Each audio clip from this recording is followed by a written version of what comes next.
আপনি আবার কি করবো কও? তুমি গ্রামের ব্যবহার মানুষের ক্ষুদ্র ঋণ দিয়ে বেড়াইতেছ, আমারও একটু ঋণ দাও। আইসে আপনার বাপের তো মেলা টাহা, আপনার এখানে ঋণ দিতে হইব? আমি কি তোমার কাছে টাকা পয়সা ঋণ চাইছি? তুমি আমার ভালোবাসা ঋণ দিবা। তুমি আমারে যদি ভালোবাসা ঋণ দাও, আমি কিন্তু ঋণ খেলাপি হবো না, একদম সুদে আসলে তোমার আমি ফেরত দিয়ে দিব।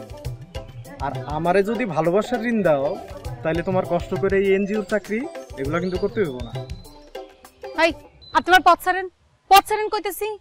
আমি কিন্তু কাকারে সব কইয়া দিব। ছাড়লাম, যাও, কিন্তু তোমারে কিন্তু আমি ছাড়ুম না নন্দিনী। চল।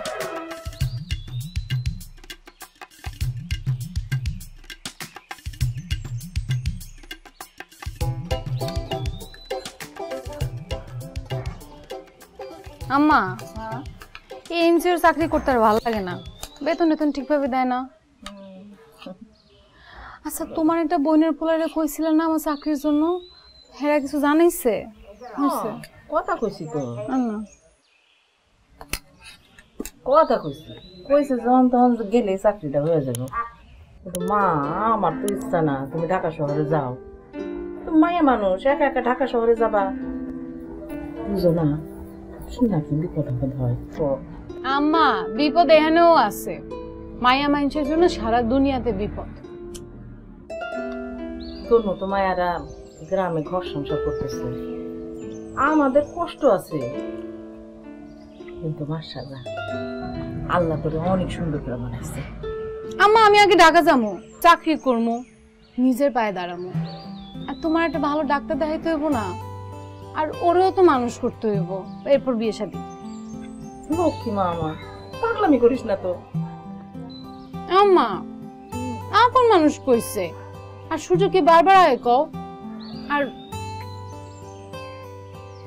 আমি চাই আমার ভাইদের আমি নিজে মানুষ করব।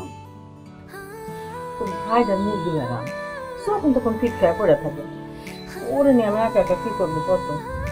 আম্মা, এই জন্যই তো কইতেছি, তোমার একটা ভালো ডাক্তার দেখাইতে হইব, ওরে ভালো ডাক্তার দেখাইতে হইব, এর জন্য তো টাকা লাগবো। আমি আস্তে আস্তে টাকা জমায় পরে ওর একটা ভালো ডাক্তার দেখাবো, তুমি চিন্তা করো না তো।